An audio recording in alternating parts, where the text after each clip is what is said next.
Ito ang balita. Mula sa bulwagang pambalitaan ng UNTV, si Bernard Dadis. Magandang tanghali. Ito ang Balita Weekend Edition. Narito ang mga headlines.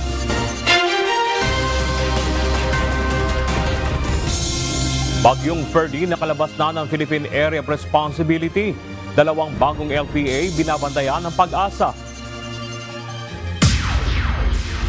Ilang lugar sa Visayas at Bicol binaha dahil sa epekto ng habagat at bagyo. Mga residenteng nakatira sa may 6-kilometer permanent danger zone ng Mount Canlaon, pinalilikas na rin dahil sa patuloy na pag-alburuto ng bulkan. Net satisfaction ng PBBM administration tumaas ngayong second quarter ng taon ayon sa SWS survey. At turnover ng management ng Ninoy Aquino International Airport sa San Miguel Corporation nagsimula na ngayong araw. Flights ng Cebu Pacific at AirAsia mananatili pa rin sa dating terminal assignment.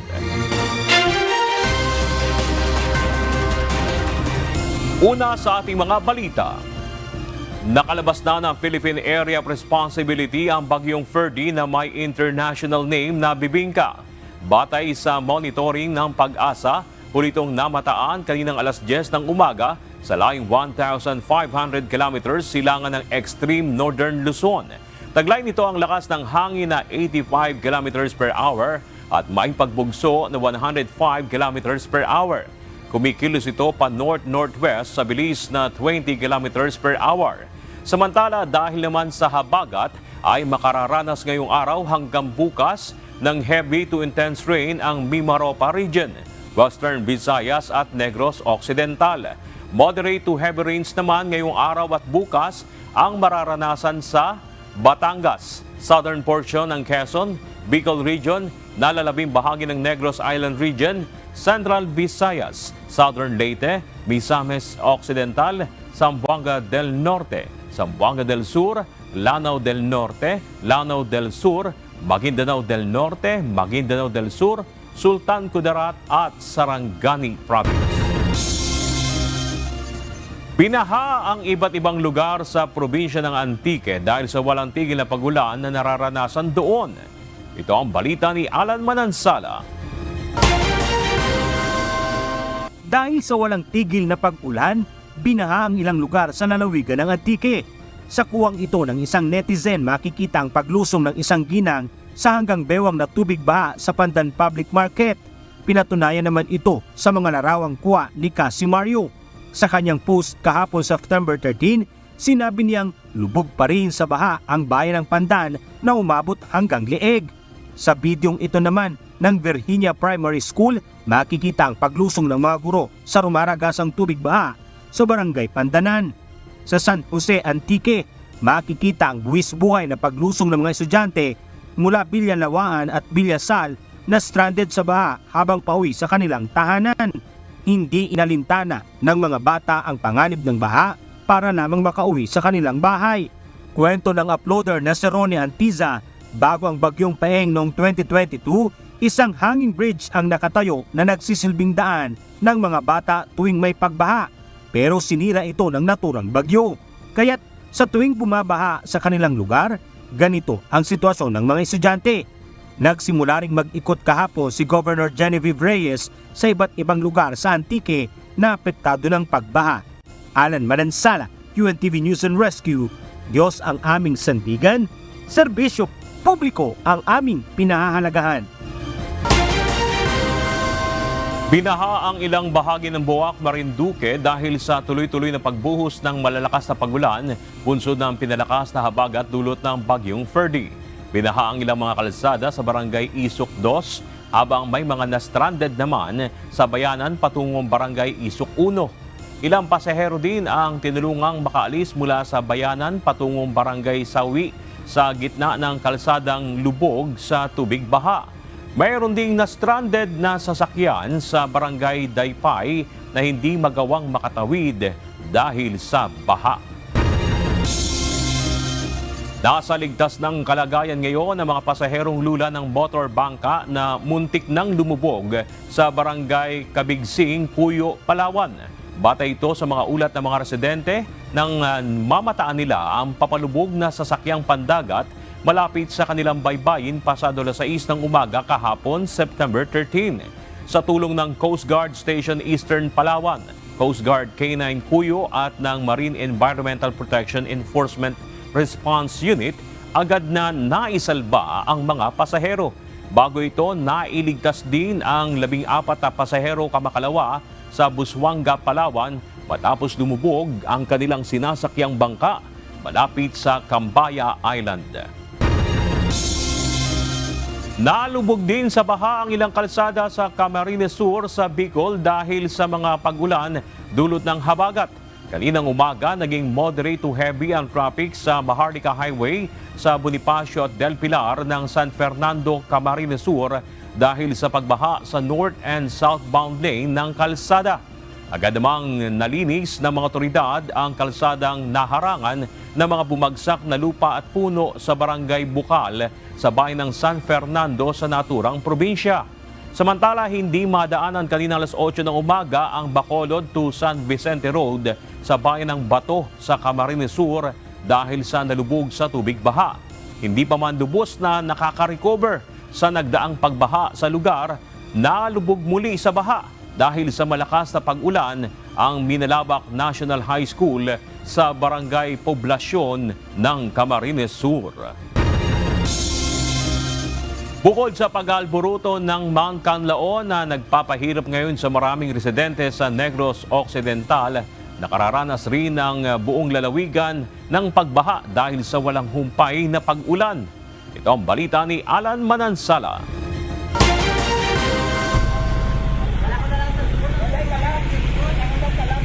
Bukod sa banta ng pagsabog ng Mount Canlaon sa Negros Occidental, isa rin sa mga binabantayan ngayon ay ang pagkalubog sa tubig baha sa ilang lugar sa lalawigan. Simula pa kahapon September 13, nakakaranas na ng tuloy-tuloy na pag-ulan sa buong probinsya dala ng Tropical Storm Bibingka.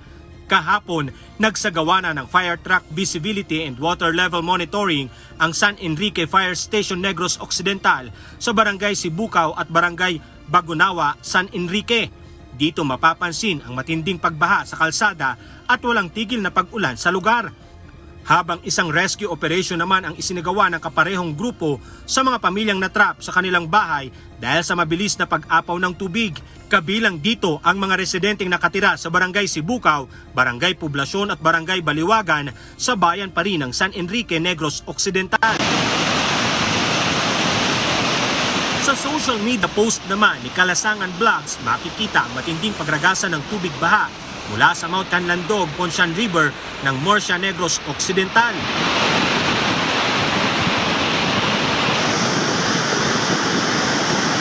Maitim naman na tubig ang rumagasa mula sa Baybay Falls sa Kabakungan, La Castillana, Negros Occidental pasado alas 2 ng hapon, September 13.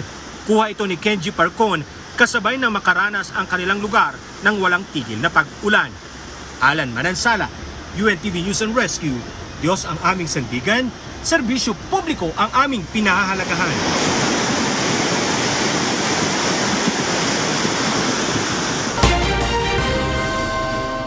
Sinimula na ring ilikas ng mga otoridad ang mga residente na nasa 6 na kilometro mula sa Mount Canlaon. Bunsod dito ng nagpapatuloy na aktibidad na naitala sa bulkan.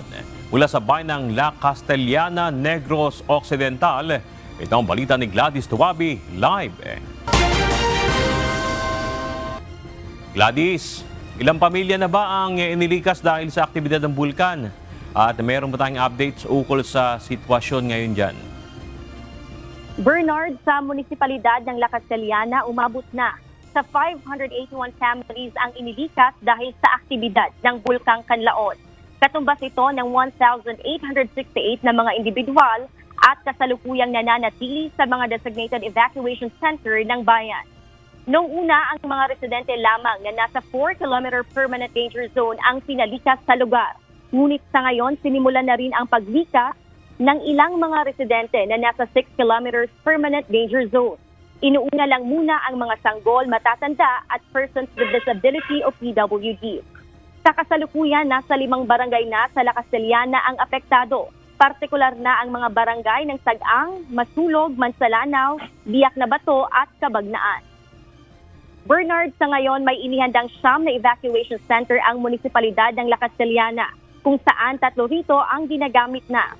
Batay naman sa pinakabagong ulat ng DOST Civils, as of September 14, may naitala ng 5 pagyanig o volcanic earthquake at patuloy ang pagbuga ng asupre na ngayon ay nasa mahigit 10,000 tonelada na kada araw. Nananatili namang nasa alert level 2 ang bulkan habang binabantayan ang posibleng pagputok o biglaang pagputok ng steam o phreatic explosion. Bernard, sa kabila ng paalala ng Weather Bureau Pag-asa sa posibilidad ng pagkakaroon ng lahar flow dahil sa nararanasang pag-ulan dito sa Negros Island, muddy stream flow lamang ang naiulat sa barangay Biak na Bato, kung saan kasamang inanod ang mga naiwang debris mula sa nakaraang pagputok ng bulkan noong Hunyo. Agad ding pinalikas ang mga residente sa apektadong lugar at dinala sa evacuation center. Bernard, yan muna ang ating update mula rito sa La Castellana. Balik sa iyo. Gladys, sa ngayon ba, kumusta ang panahon dyan? Maulan pa rin ba? Dahil sabi nga ng Pag-asa kahapon, posible na magkaroon ng lahar flow kung magtutuloy-tuloy mga pag-ulan ng ilang araw. Sa ngayon, Bernard, patuloy tayong nakakaranas ng mga pag-ulan, in particular dito sa La Castellana. At kanina nakausap natin ang La Castellana Municipal Disaster. Accordingly, nasa isang barangay ang nakaranas ng pagbaha kung saan 10 individual o 2 pamilya ang pansamantala munang inilikas dahil sa naranasang pag-ulan or pagbaha, Bernard. Maraming salamat. Go ahead, Gladys. Yes, Bernard. Patuloy ang pag-antabay ng mga ahensya dito sa munisipalidad ng La Castellana at ganoon din sa Canlaon City dahil nga sa binanggit ng Pag-asa sa posibilidad ng pagkakaroon ng lahar flow. At yun nga ang dahilan, Bernard, kung bakit ang mga residente hindi lamang na nasa 4-kilometer permanent danger zone mula sa bulkan ang inilikas, kundi sinama na rin ang mga residente o ilang mga residente na nasa 4 to 6 kilometers permanent danger zone. Bernard? Maraming salamat, Gladys Tuabi, live mula sa La Castellana, Negros Occidental. Abiso po sa mga motorista, panibagong rollback sa presyo ng langis ang inaasahang ipatutupad sa susunod na linggo. Sa abiso ng mga oil company, maaaring bumaba ng 1 peso and 10 centavos hanggang 1 peso and 30 centavos ang presyo ng kada litro ng diesel, habang nasa 90 centavos hanggang 1 peso and 10 centavos ang posibleng maging bawas sa presyo ng gasolina.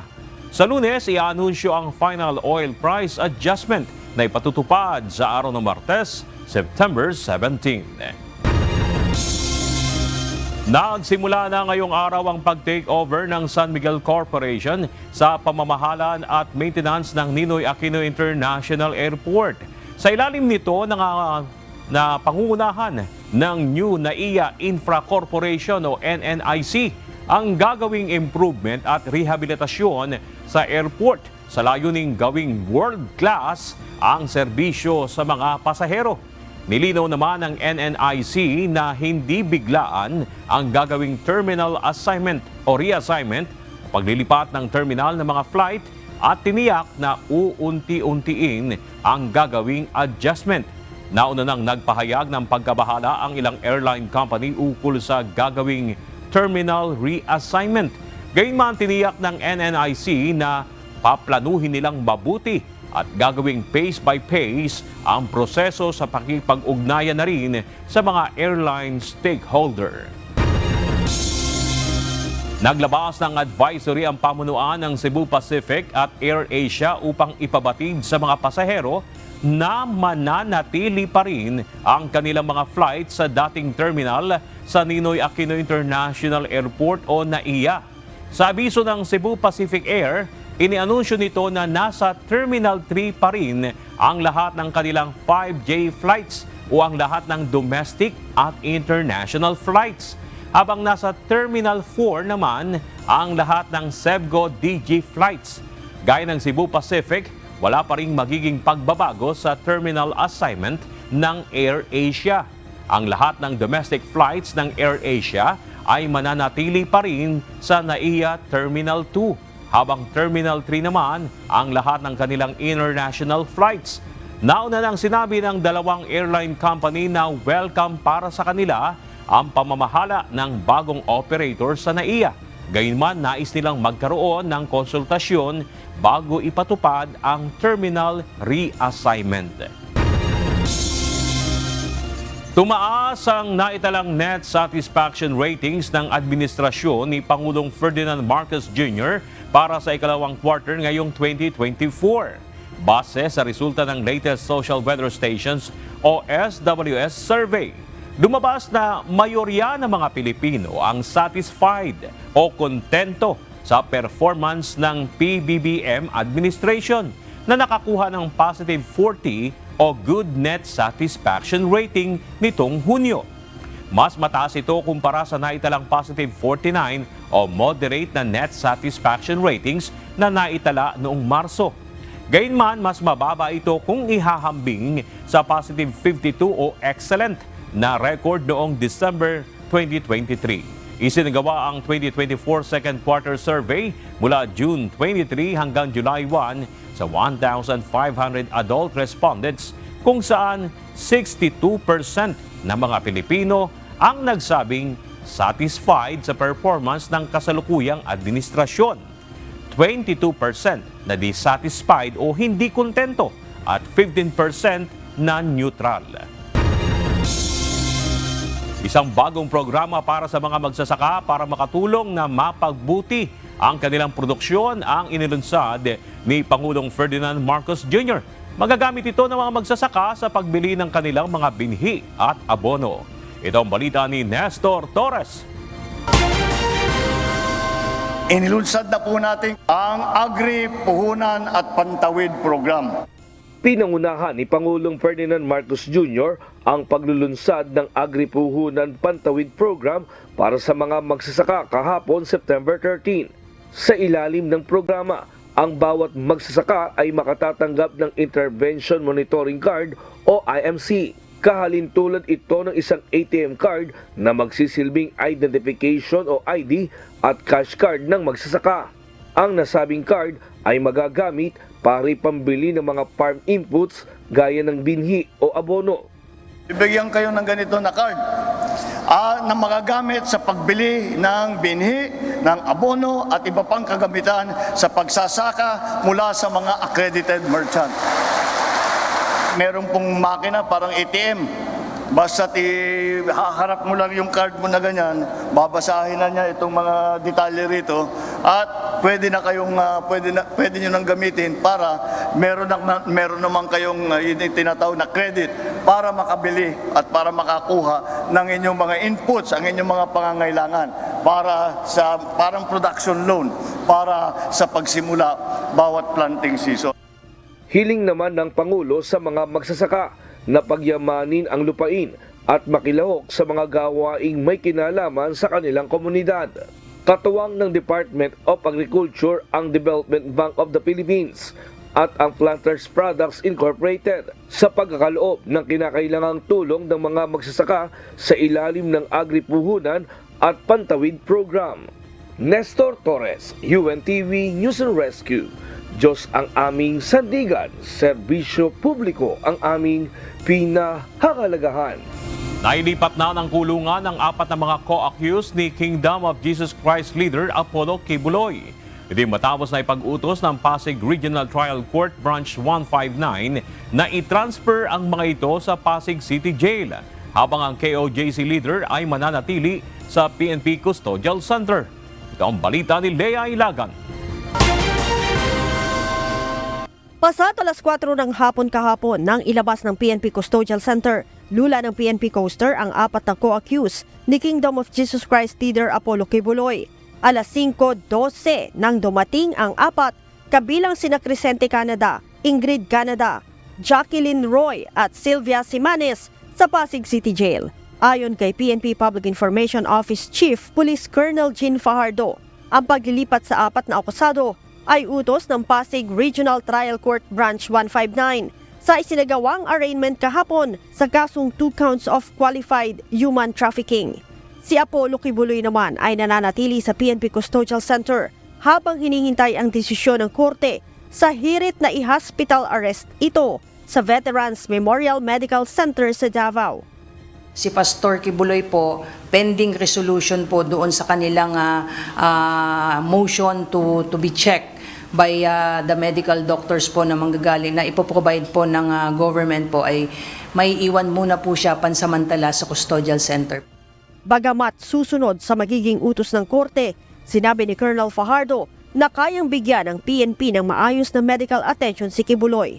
If there is a need to really regularly monitor yung kanyang health and medical condition, the PNP General Hospital is just a few meters away from the custodial center po, and the PNP is ready to provide him the necessary medical assistance and attentions if needed.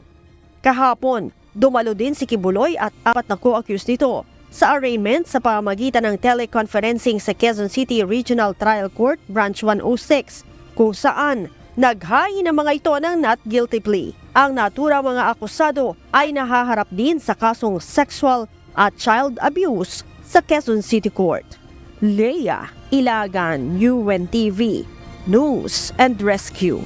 Diyos ang aming sandigan, serbisyo publiko ang aming pinahahalagahan.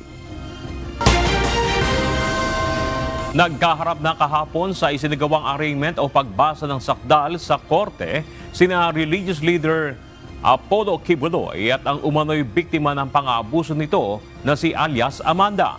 Inimok naman ito ang iba pang hinihinalang mga biktima ni Kibuloy na lumantad na at magsampa rin ng reklamo. Ito ang balita ni Dante Amento.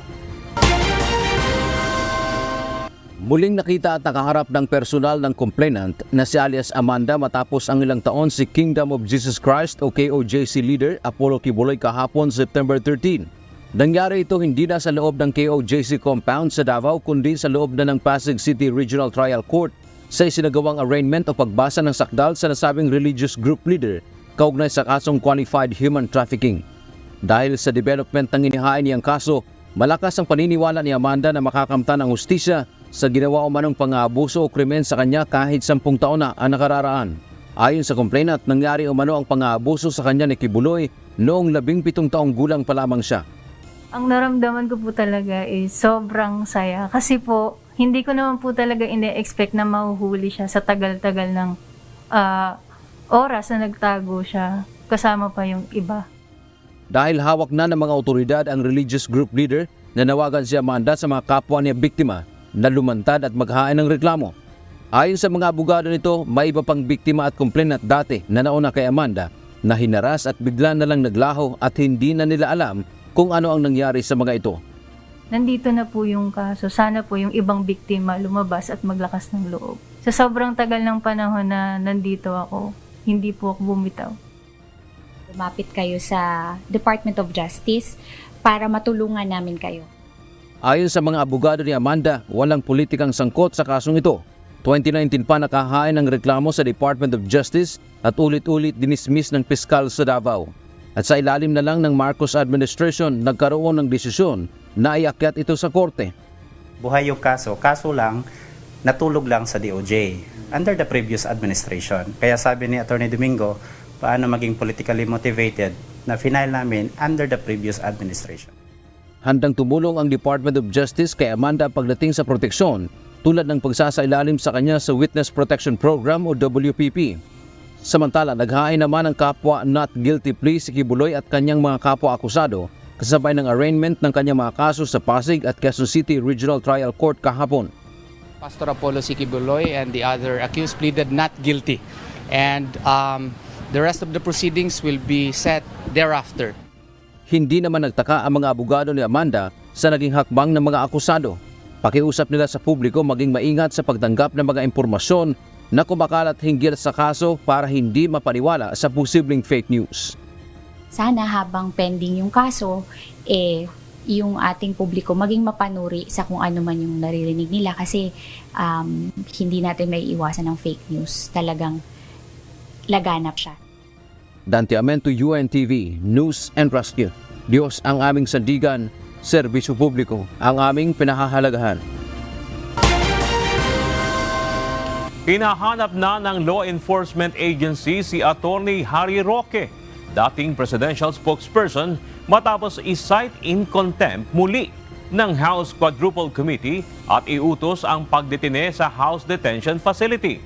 Samantala, pinahintulutan naman ng House Quadruple Committee si retired police officer Roina Garma na maisama nito sa House Detention Center ang anak matapos makontempt sa pagdinig sa Kamara. Ito ang balita ni Rosalie Cos. Inalerto na ng House of Representatives ang law enforcement agencies upang hanapin at ipatupad ang contempt order laban kay Attorney Harry Roque, dating presidential spokesperson ng Duterte administration. Pangalawang beses na na-cite in contempt si Attorney Roque ng House Quadruple Committee o Quadcom dahil sa hindi pagsusumite ng financial documents nito kaugnay ng kanyang korporasyon. Ayon kay House Secretary General Reginald Velasco, na ipadala na sa opisina ng abogado ang contempt citation at inalerto na rin ang mga otoridad kaugnay ng arrest order ng Quadcom. It was already served sa law firm niya, no? Pero wala siya cannot be located. So, in-inform na rin yung mga law enforcement agencies to look for him and serve the order. Hinamo naman ni House Committee on Dangerous Drugs, Surigao del Norte Representative Robert Ace Barbers, si Attorney Harry Roque. Ito ay matapos igiit ng abogado na maghahain siya ng petisyon sa Korte Suprema kaugnay nito. Hindi na rin ito dadalo sa mga pagdinig ng 4-House panel at tinawag na kangaroo court ang Quadcom. The fact that he attended twice and during that meeting that he attended, he volunteered to submit all these documents. He is now invoking a lot of kung ano-anong sinasabi niya. Yung right of the people to access information on matters of public interest prevails over the right to privacy. Kung sila ay nagsasabi, tumanggap ako ng pera sa Pogo, sila magpresenta ng kahit anong ebidensya. Kung sa tingin nila meron na kulinabag na batas, hindi po Kongreso ang forum para dyan. Meron po talagang Office of the Prosecutor, merong Office of the Ombudsman, pero hindi po yan po pwede maging nasa jurisdiction ng Kongreso. Isinasangkot si Roque sa kontrobersya sa Pogo matapos nasamahan sa Philippine Amusement and Gaming Corporation si Cassandra Ong, incorporator ng Whirlwind Corporation, upang resolbahin ang mga isyung may kaugnayan sa Lucky South 99. Samantala, dahil sa humanitarian considerations, pinayagan ng Quadcom na isama ni retired police officer Roina Garma ang anak sa House Detention Center. Umapela si Garma sa Quadcom matapos itong i-cite in contempt dahil sa umano'y pag-iwas nitong sumagot sa mga tanong ng mga kongresista. Isinasangkot si Garma sa kill order laban sa 3 Chinese drug lords sa Davao Prison and Penal Farm noong August 2016. Itinanggi ito ni Garma sa pagdinig. Dating General Manager ng Philippine Charity Sweepstakes Office o PCSO si Garma sa ilalim ng Duterte administration. I wanted to answer the questions, Mr. Chair. I have a daughter waiting for me. I cannot leave her. Mr. Chair, she's waiting for me. She attempted 3 times, Mr. Chair. That's why I cannot leave her. No, I will answer all your questions, Mr. Chair. If it will help, na madala na lang doon yung kanyang anak, siguro baka pwede nating payagan yan. In fact, sinabi naman na i-accommodate natin. Rosalie Cos, UNTV News and Rescue. Diyos ang aming sandigan, serbisyo publiko ang aming pinahahalagahan. Hiniling na ng Senado sa Valenzuela City Regional Trial Court ang pagdalo ni dismiss Mayor Alice Go sa nakatakdang Senate hearing sa susunod na linggo. Ipinadala ang sulat ni Senator Riza Ontiveros, Chairperson ng Senate Committee on Women, Children, Family Relations and Gender Equality, kay Honorable Executive Judge Mateo Altarejos ng nasabing korte. Batay sa kopya ng sulat mula sa opisina ng mambabatas, formal na hinihiling ng senador na payagan si Go na dumalo sa gagawing pagdinig na nakatakdang isagawa sa ganap na alas 9 ng umaga sa Martes, September 17.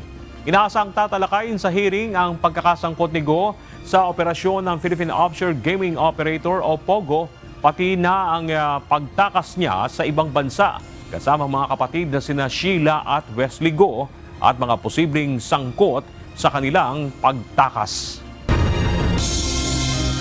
Nakauwi na ng Pilipinas ang unang batch ng mga Pilipino mula sa United Arab Emirates na nag-avail ng amnesty program.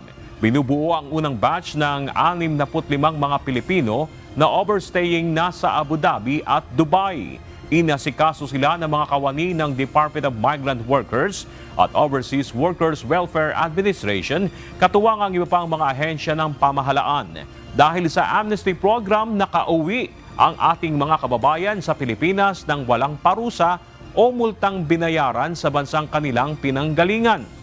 Binigyan rin ang mga ito ng financial assistance, food, hotel accommodation at transportation assistance para makauwi sa kani-kanilang probinsya. Tiniyak ni Department of National Defense Secretary Gilberto Teodoro Jr. ang pagpapadala ng mas maraming sundalo sa Balabac, Palawan sa hinaharap.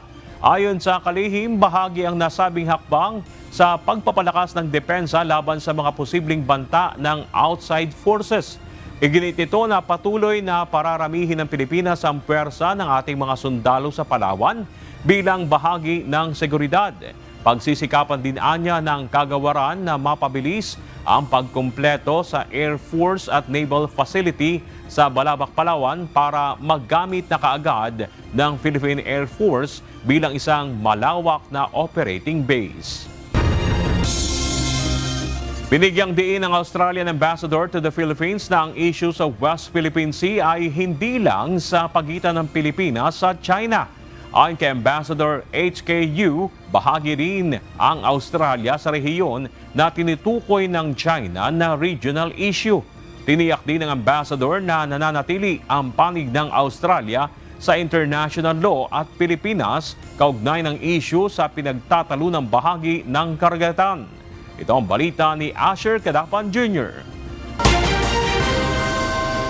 May pakialam ang Australia kaugnay ng issue sa West Philippine Sea sa pagitan ng Pilipinas at China. Inihayag ito ng Australian Ambassador to the Philippines sa gitna ng tumitinding tensyon sa pagitan ng dalawang bansa. Ito ay matapos tutulan ng China ang pangingialam ng ibang bansa, gayong ito nila ay regional issue lang. Ngunit sinabi ni Australian Ambassador HKU, bahagi rin ang Australia ng rehiyon. Bukod dito, malaki rin ang kinalaman ng South China Sea sa kalakalan ng ibang bansa. Yes, it's a regional issue and Australia is part of the region. So that's the first point. But beyond that, you will notice that even many countries that are outside the region are passionate about this issue, and there's a very good reason for that. It's because the South China Sea is a very important international waterway for the whole world. Paliwanag pa ng kinatawan ng Australia sa Pilipinas, malaking problema kung hindi sasaklawin ng international law ang South China Sea. Lalo na kung hindi poprotektahan ang karapatan ng mga bansa kaugnay ng kalayaan sa paglalayag at himpapawid. No, it's not. This is not an issue just between the Philippines and China. This is an issue that Australia is really, really passionate about. Kaugnay ng maritime space, tiniyak ng embahador ang posisyon ng pamahalaan ng Australia na kasang-ayon sila sa international law at pagsunod dito. Kaya sinusuportahan din anya ng Australian government ang pasya ng Permanent Court of Arbitration sa Hague noong July 12, 2016 na pumapabor sa Pilipinas na angkinin ng West Philippine Sea bilang bahagi ng teritoryo ng bansa. Australia will always stand up for international law and the rules-based order. And given that the Philippines is the champion of that, in fact, one undersecretary described the Philippines as the bouncers, not even protectors of the rules-based order, but bouncers for the rules-based order. Of course, Australia is always going to stand by the Philippines. Dagdag pa ng Australian official, buo ang suporta ng kanilang pamahalaan sa inisyatibo ng Pilipinas hinggil sa bagong international law kaugnay ng paggamit at responsibilidad ng lahat sa high seas o mga karagatang hindi pagmamay-ari ng sinumang bansa. Asher Cadapan Jr., UNTV News and Rescue. Diyos ang aming sandigan, serbisyo publiko ang aming pinahalagahan.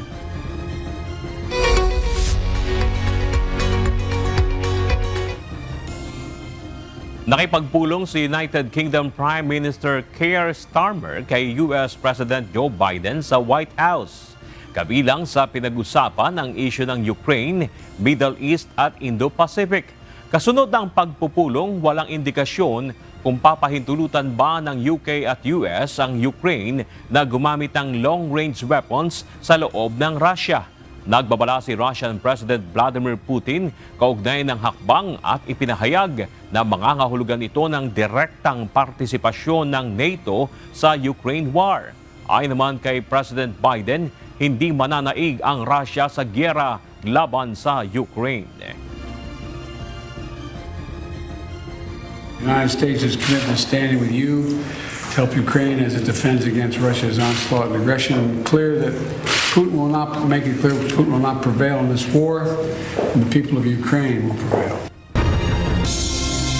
Dalawang German naval vessels ang naglayag sa Taiwan Strait araw ng Biyernes, September 13, ayon sa Defense Ministry ng Germany. Inaasahang magrereklamo kaugnay nito ang Beijing. Iginit naman ni Defense Minister Boris Pistorius na ang hakbang ay bilang pagsuporta sa malayang paglalayag sa international waters. Malugod namang tinatanggap ng Taiwan's Foreign Ministry ang hakbang at ipinahayag na pinatutunayan ng Germany, gayon din ng US, Canada at Netherlands ang legal status ng Taiwan Strait bilang international waters. Guilty plea ang inihain ng pop star na si Justin Timberlake nang humarap sa isang korte sa New York State. 25-hour community service at multang $500 ang ipinataw na parusa kay Timberlake.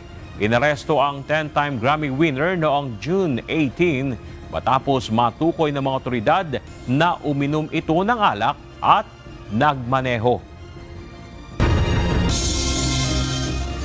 Balikan naman natin ang malalaking balita sa nakalipas na linggo. Ito ang Balita Weekend Refresh.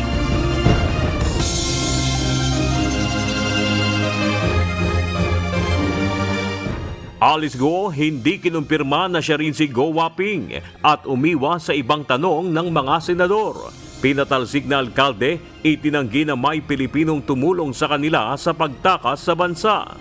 Gustong-gusto ko po talaga i-discuss. Pero gusto mo pala, di sabihin mo sa amin. Nakakapikong ka na, ha? Nakakagigil ka na.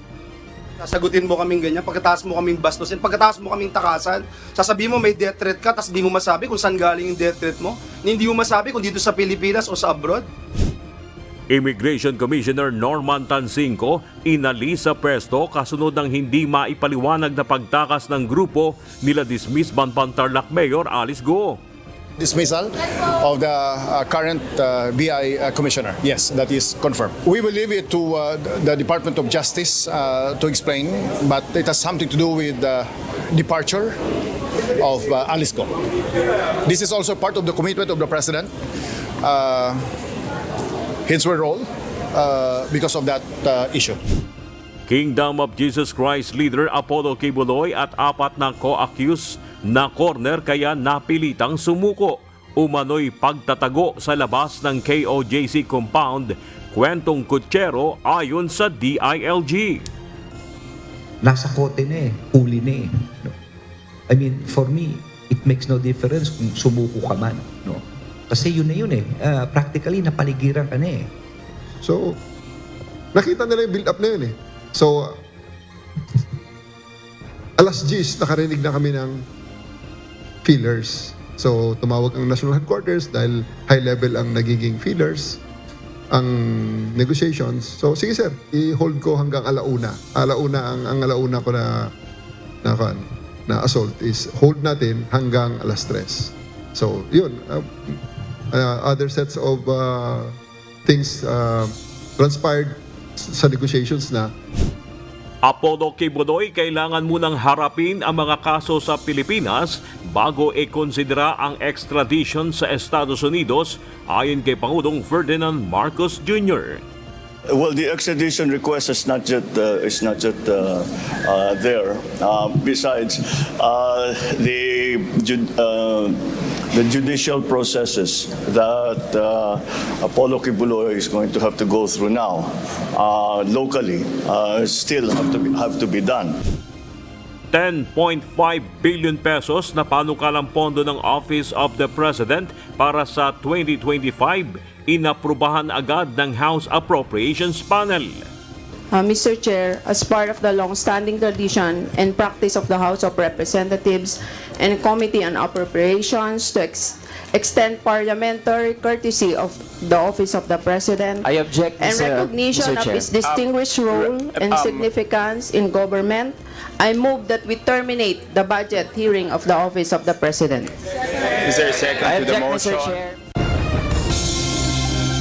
Panukalang pambansang budget ng tanggapan ni Vice President Sara Duterte sa susunod na taon, isinusulong na bawasan matapos hindi sumipot sa budget deliberations ng House Committee on Appropriations. Talagang bratinela to the max, no? Na ayaw na ngang matanong, no? Umiiwas sa mga tanong.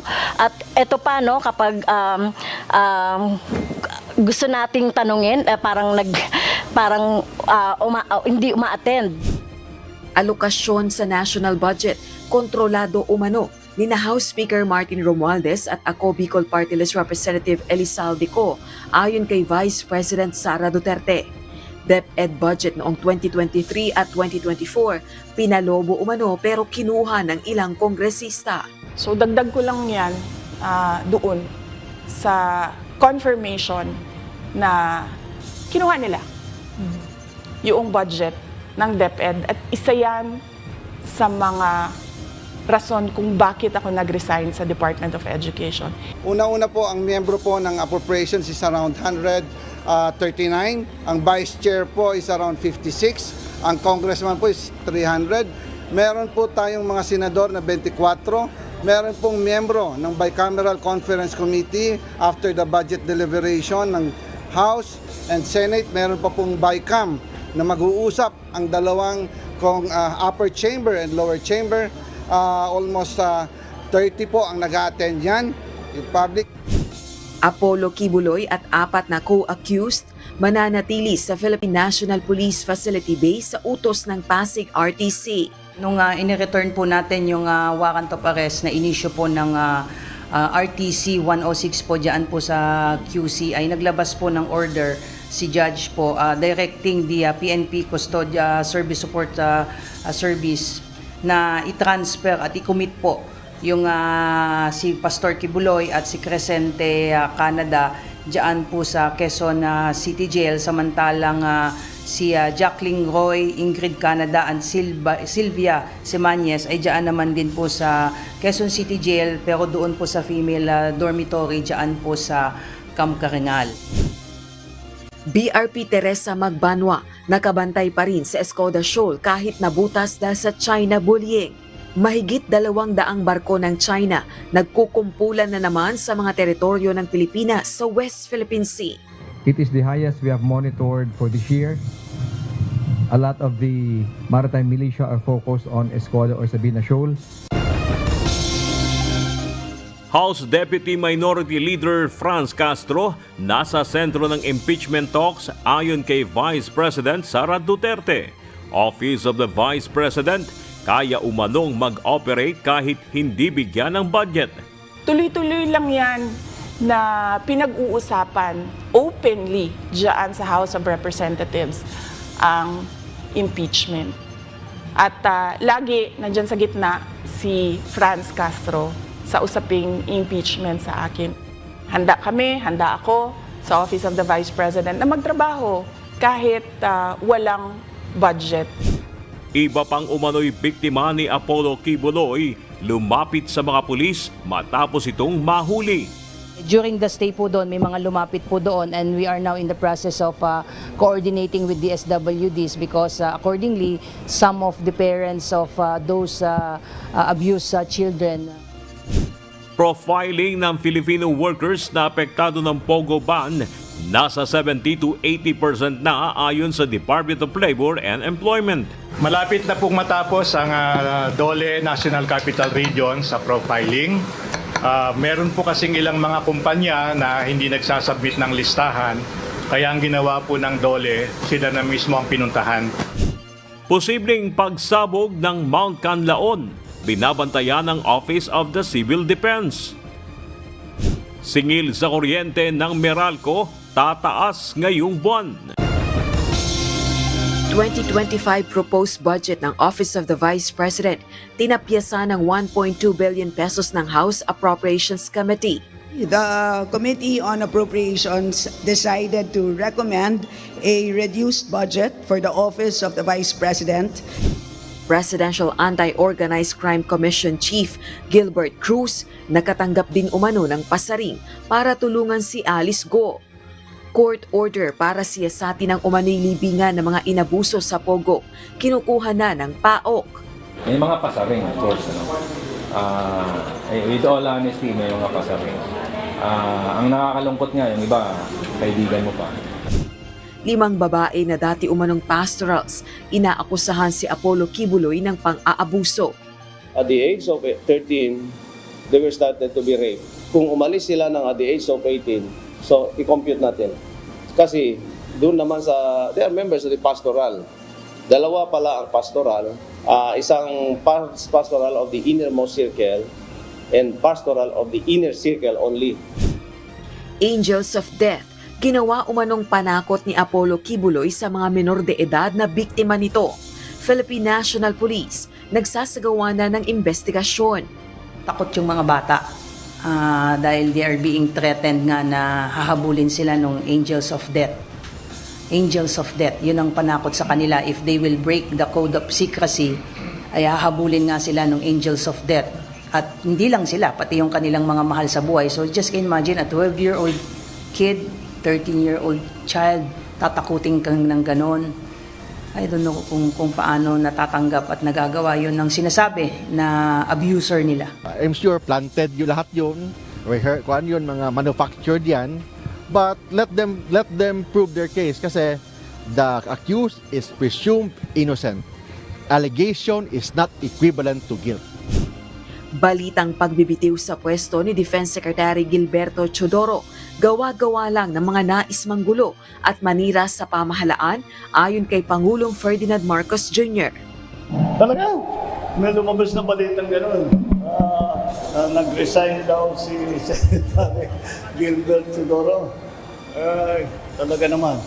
Alam mo, yung mga nagkakalat ng mga, unang-una, sagutin ko yung tanong mo, fake news. Yan. Umano'y biktima ng pang-abuso ni Apollo Kibuloy na si alias Amanda na nawagan sa ibang mga biktima ng religious leader na lumantad na. Kibuloy naghain ng not guilty plea sa Pasig at Quezon City RTC. Nandito na po yung kaso. Sana po yung ibang biktima lumabas at maglakas ng loob. Sa sobrang tagal ng panahon na nandito ako, hindi po ako bumitaw. Hirit ng kampo ni Apollo Kibuloy na malipat sa kustodiya ng Armed Forces of the Philippines, hindi pinagbigyan ng korte. Hospital arrest sa religious leader, iginiit ng mga abogado ni Kibuloy. Si Pastor Kibuloy po, pending resolution po doon sa kanilang motion to be checked by the medical doctors po na manggagaling na ipoprovide po ng government po ay may iwan muna po siya pansamantala sa custodial center po. Take over ng New NAIA Infra Corporation sa operasyon at maintenance ng Ninoy Aquino International Airport magsisimula na sa September 14. Mga pasahero umaasa ng major improvement sa paliparan. Soonest na mararamdaman ay mga new toilets po, no? Patungkol lalo sa Terminal 3, additional seating capacity, additional na gang chairs sa waiting area, sa pre-departure area, yung pong ating mga air conditioning, generator sets, yung pong pagkukumpuni at masiguradong lahat po ng ating elevator, escalator at vocalator ay gagana at tatakbo. Ayan din po ang mga immediate po mararamdaman po natin. At Pangulong Ferdinand Marcos Jr. sinagot ang gastos ng mga pasyente sa government hospitals bilang regalo sa kanyang ika-67 kaarawan. Maunlad na pamumuhay ng mga magsasaka, hiniling ng presidente. Kaya po, sa araw na ito, sasagutin po natin ang lahat ng bayarin ng mga pasyente sa lahat ng pampublikong Level 3 hospital sa bansa.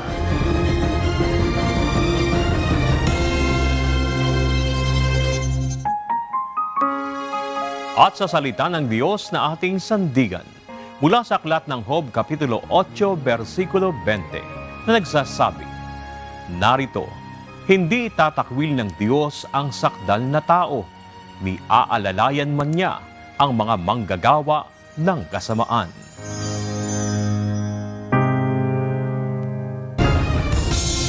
At yan ang kabuuan ng ating balitaan ngayong araw ng Sabado. Aming nilahad ng buong katapatan kung paano namin nasaksihan. Sa ngalan ni Kuya Daniel Rason, ako si Bernard Danis. At dito sa UNTV, Diyos ang aming sandigan, serbisyo publiko ang aming pinahalagahan. Magandang hapon.